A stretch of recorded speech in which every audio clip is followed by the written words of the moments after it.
chain of command, the line of Melachim in the book of Melachim, you'll see that they could not get rid of this. This became so entrenched in the culture of the Jewish people, unfortunately, that they couldn't get rid of this one thing. And this is the first thing that we dealt with also. Again, there's a lot of hashkafic points to be spoken about, because this was something that Klal Yisrael gave into in the very beginning, and kind of like the DNA of that was Vaysamed Yisrael leBaal Peor. The Jews became attached to Baal Peor. And the Avodah of Baal Peor mainly was by defecating in front of it. Again, we have explained this before. What's the attraction of that? Attraction, basically, hashkafically, as Reb Chaim Shmulevitz explains, is the fact that you indicate with this that there is nothing that I have to respect. I'm above and beyond everything else. That's the attraction. Because you feel that even my deity, I don't have to respect. It's the greatness of human being is really a way of serving self, and still fulfilling and satiating the need for having a higher source, an authority, an intelligent design, whatever you want to call it, right? So you have Avodah Zarah of such nature. Says the Gemara, it brings the Braita, that if you feed it, excuse the graphic language, if you feed it excrement, or you pour a bucket of memeraglaim, of urine in front of it, that's tikrovet Avodah Zarah, says the Braita. So wait a second. I understand the avit shel meraglaim business. That you pour in front of it meraglaim, fine. That's zrika mishtaberet. It's like pouring the wine, pouring the water. It's the same thing. But feeding it, excrement, that Tosafot says, it's not feeding it. It's bathing in it, which you have the Hindus right now do the same thing. They they have a mikveh of instead of mayim hayim, they have liquid excrement, right? Of cow dung. In other words, they worship cow, they respect cows, and one of the things that they do is they do tefillah in cow dung, right? So that's what Tosafot says. That you're talking about the tefillah over here, the dipping of the Avodah Zarah in. They had a little higher class. They would dip the Avodah Zarah in the excrement, not themselves, but nevertheless, that, says the Gemara, is not mishtaberet. You're feeding the Avodah Zarah excrement. What kind of tikrovet is that? That's not zrika mishtaberet. Amaras is correct. A regular tzo'ah you would be correct, but we're talking about tzo'ah lacha, a liquid type of more liquidified tzo'ah, which has mishtaberet. So says the Gemara, lema ketanaim. Let us suggest that this really is machloket tanaim, of whether or not you need something to be exactly like the format of the Beit HaMikdash, how the korbanot would be brought in there. Later on, we will see in the Gemara that this is really learned from a pasuk of Zoveach la'Elohim Yechoram Bilti Hashem Levado, that whoever brings zvicha for deities would be Yachoram, unless it's only for HaKadosh Baruch Hu. So the pasuk really is makish, is comparing directly the zvicha for Hashem with the zvicha, the offering for Hashem, to offering that the goyim would bring for their deities. So therefore, the Gemara is going to learn from that the type of Avodah Zarah, which would become tikrovet Avodah Zarah halachically, are only those that have a certain level of similarity with the zvicha that was going on in the Mishkan, in the Beit HaMikdash. Fine? This is just to give context to this, why this is. That's what we will see in the Gemara. But nevertheless, says the Gemara, this should be a machloket tanaim in reality. Why? Because it says, take a look at what it says. Shachat lachagav, if you brought a grasshopper and you shechted the grasshopper with a little razor in front of the Avodah Zarah, then you're chayav. that is constitutes a isur of full-fledged avodah zarah.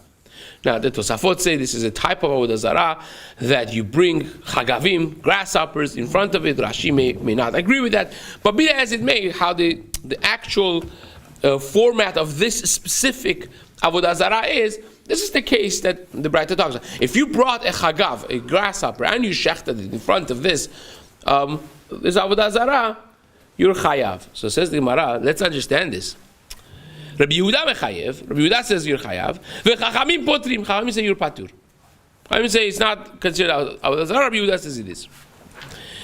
My love, b'hakam miflegim. Let us suggest. Why wouldn't we suggest that this is the machloket Rabbi Yehuda and Chachamim? The more savar Rabbi Yehuda zvicha, that Rabbi Yehuda holds that this is ke'en zvicha. Umor savar lo amridan ke'en zvicha. Ela ke'en penim. One of them holds you just need to do something that simulates zvicha, a shchita process. And therefore, by chagav also, you did shchita, you took a razor and you shechted it. And Chachamim say, no, not every cutting head is going to be constituting an avodah zarah. It has to be really ke'en penim. It has to be like the inside of Beit HaMikdash, what went on. And in Beit HaMikdash, they never brought chagavim. That's not what they did. And therefore, even though that you simulated the act of shchita, it will be patur. Let us understand this thing, because that would be the simple understanding. Says the Gemara, no, that's not the understanding.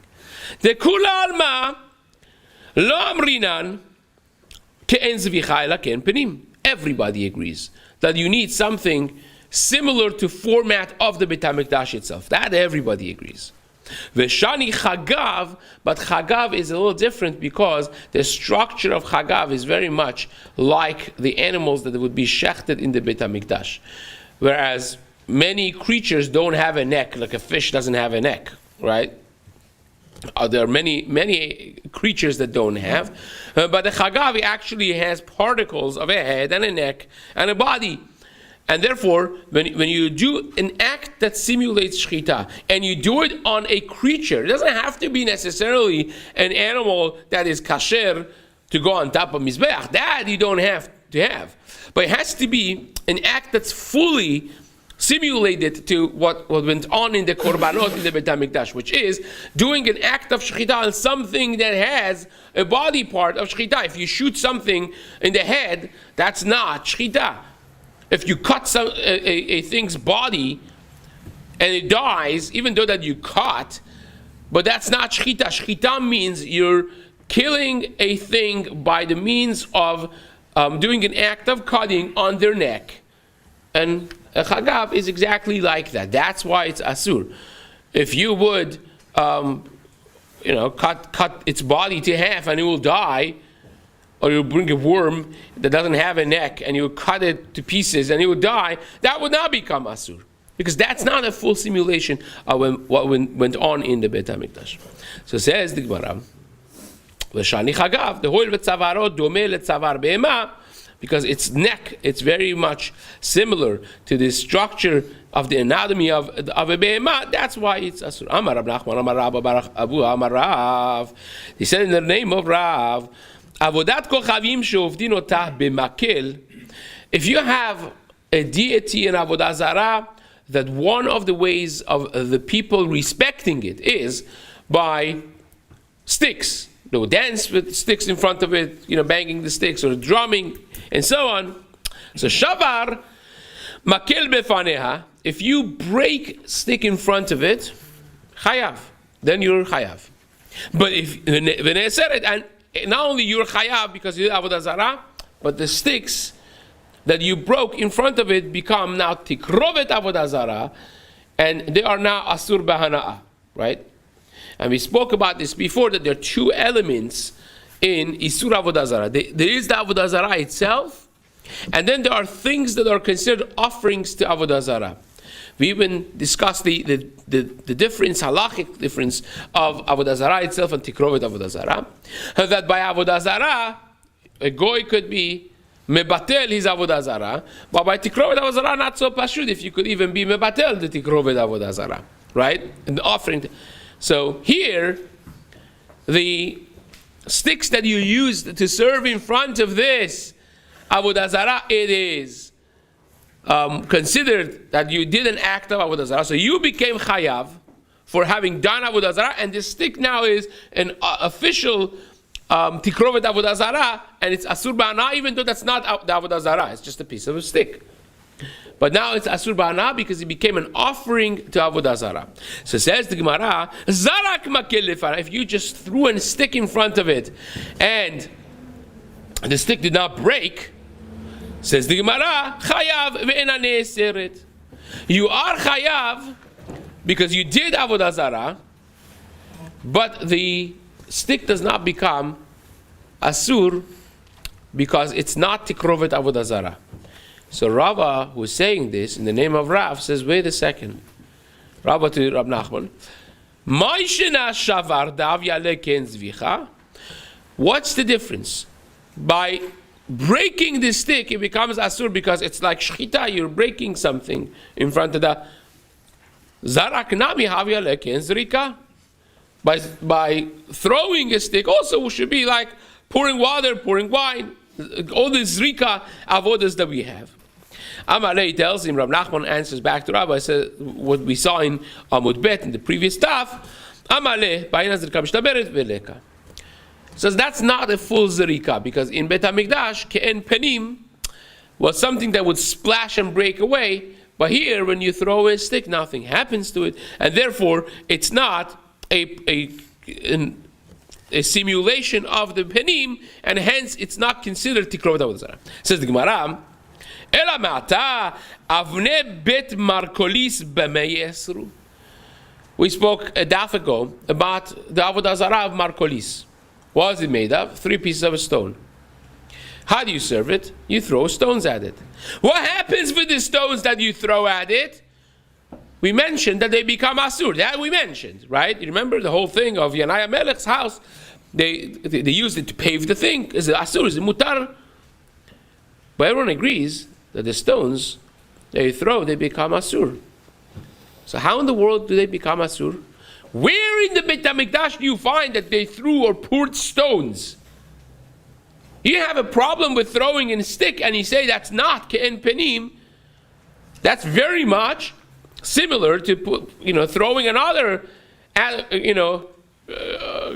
solid piece of object like a stone that doesn't break, nothing happens from it, and that should be also mutar according to you, right?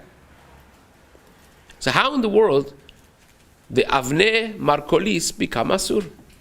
We know that they do become asur. How so? So says the Gemara, no. That's completely different. This is how that works. He answers him, he says that's a valid question. Emilio, I had the same question. And I went and asked, I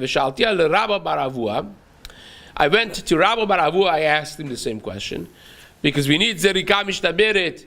We don't have that type of simulation of Beit HaMikdash by pieces of a stone, just like you don't have it by a stick. And he went and asked it, Lechia Barav. The Rabba Bar Avua Lechia Barav. He didn't know. He went and asked Chia Barav. And Chia Barav didn't know. And he went and asked Chia Barav the Rav. He went and asked Rav himself.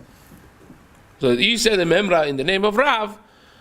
Now we have this question circling back to Rav. In other words, Rav said, if you throw a stick in front of Avodah Zarah, it's mutar. It's not mutar to do it. You're chayav, you did Avodah Zarah, but the stick does not become tikrovet because it's not a full simulation of Beit HaMikdash because it doesn't piece away, it does not break.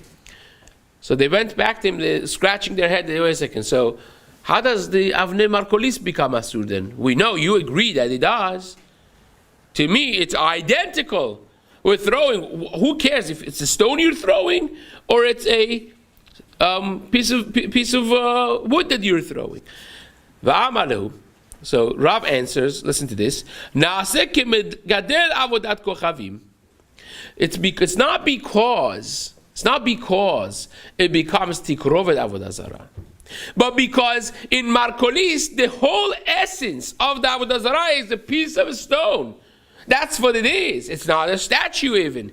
It's just literally 3 pieces of rock on top of each other, and that constitutes an avodah zarah of markolis. So therefore, when you serve the avodah zarah of markolis, every stone that you throw at the structure becomes a compiled way of making the avodah zarah of markolis bigger and bigger.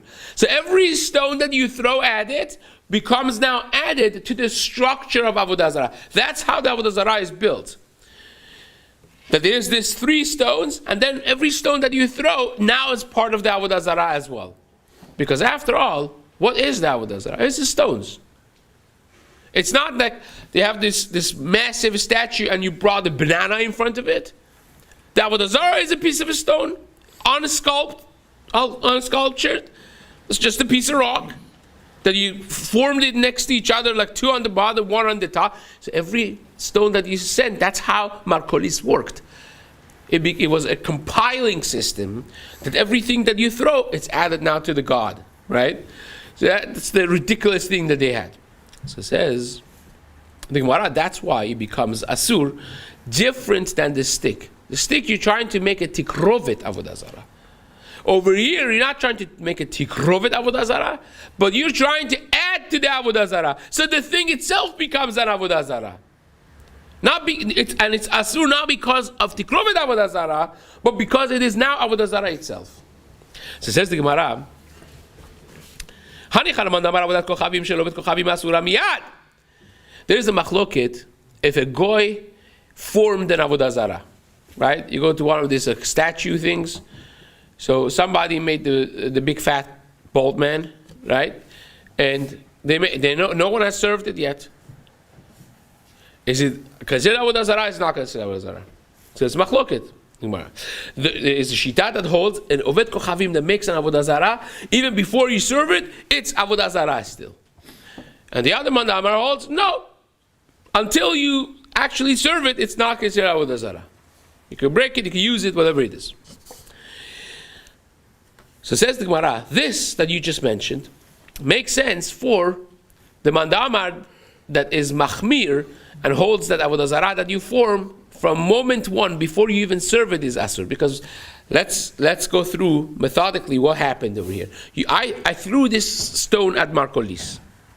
Now you're telling me that this is not tikrovet avodah zarah, but it's avodah zarah itself, which means I just created an avodah zarah. I've not served it yet. So is that stone mutar or asur? Mutar, according to that shita. If you tell me when I form an avodah zarah, it becomes asur from first moment, I understand why you telling me that this I cannot use. Because I just made an avodah zarah even without me serving it for the first time it's asur. But according to the mandamar that you have to serve it once for it to become asur, I just created an avodah zarah, and you're telling me it's not tikrovet avodah zarah. So it's not tikrovet avodah zarah, and it has never been served. So it should be mutar ba'ana'ah. Right? The Gemara says, Da'alo parcha, you haven't yet served it. Amaleh, he told him, Kol achad v'achad na'asid avodat kochavim v'tikrovet lechaverta. He says, you're correct, but you know what the problem is? The problem is like this.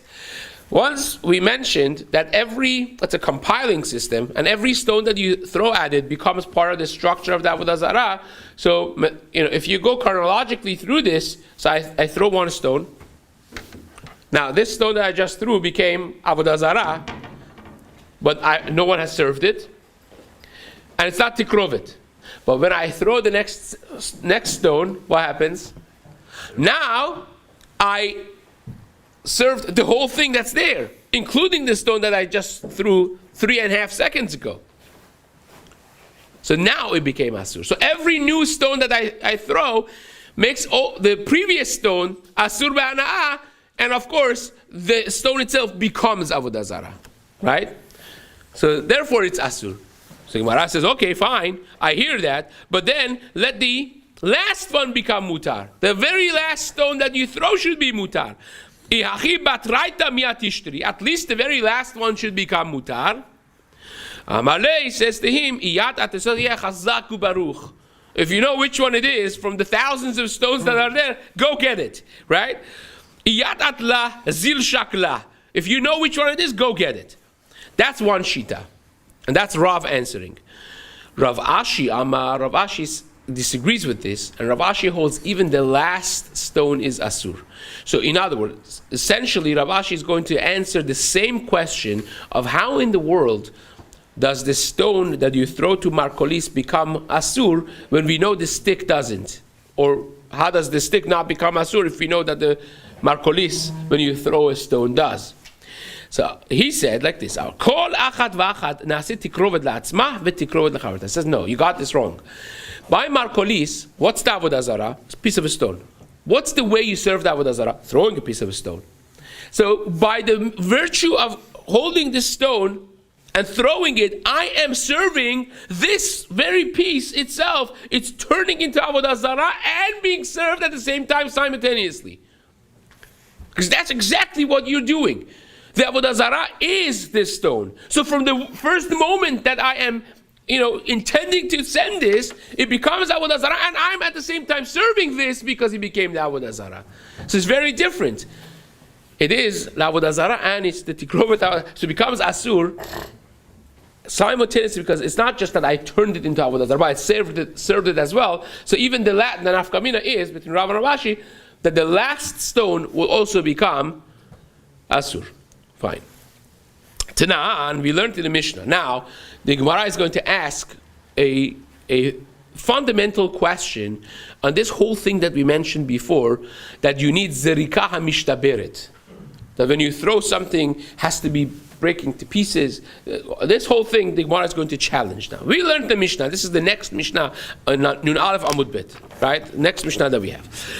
Matzah berosho ksud ma'ot. If you go to Markolis, and you find on it kesut umaot, articles of clothing, money, bundles of money, cash, or kelim, or vessels, harelu mutarin. These are mutar. But at the same time, parchile anavim, if you have branches of vine with clusters of grape hanging on them, ve'atarot shel shibolim, or bundles of wheat, v'yenot shmanim v'slatot, and wine and oil and slatot, the fine sifted flour, v'kol davar shkayotze bo, anything of that nature, karev legabe mizbeach asur, anything of that nature that comes upon mizbeach will be asur. Right? First wide line. Bishlama, says the Gemara, I understand yenot shmanim v'selatot. I understand that if you have wine, oil, and flour, that should become asur. Why? Because you had nisuch hayayin, you had wine, you had shemen in the korban mincha, in the Beit HaMikdash, that they would pour shemen on it, and you also had, of course, the korban mincha itself was made out of flour. Fine. So those things I completely understand. I agree. Ika ken perim. That's simulation to what happened inside the Beit HaMikdash. V'ika ke'en zerika mishtaberet. You have it like zerika mishtaberet because, again, these are things that are liquid, or the flour is the same way. Ela parchile anavim, but branches of wine? Ve'atarot shel shibolim, that you have bundles of wheat? Lo ke'en parimika ve'lo ke'en zerika. They're not like what happens in the Beit HaMikdash, and they're certainly not mishtaberet. They're not broken. It's just a branch. It's wood. It's like throwing wood. And yet it says it's asur. So says the Gemara, Amar Rava, Amar Ula, Rava said in the name of Ula, shebetzaran mitechila lekach. Correct. We're talking about the case, when they become asur, when the minhag was that they would actually cut this zemorot, the branches of wine, they would cut it in order to put it on markolis. So when you cut it, that's shvira. That's like breaking. You're cutting it off It's not the case that you went to the marketplace and bought some zimorot that was already cut, and now you say, okay, I'm going to put it on the marcolis. You cut it in order to put it on marcolis, so that's already a zrika, it's mishtaberet. So it's not like the case of this stick. It's not like the case of this stick that was already cut off. It's something you cut for the Avodah Zarah. And if you cut it for Avodah Zarah, that's like tikrovet. So says the Gemara, well, we're going to stop here. We're going to discuss something very interesting of how do we know that blemished animals are asur for tikrovet, right? And what does that mean in translate? What does that translate into for bringing tikrovet for Avodah Zarah that is not fully kasher, it's blemished, which Bezat Hashem will discuss and continue in the days to come.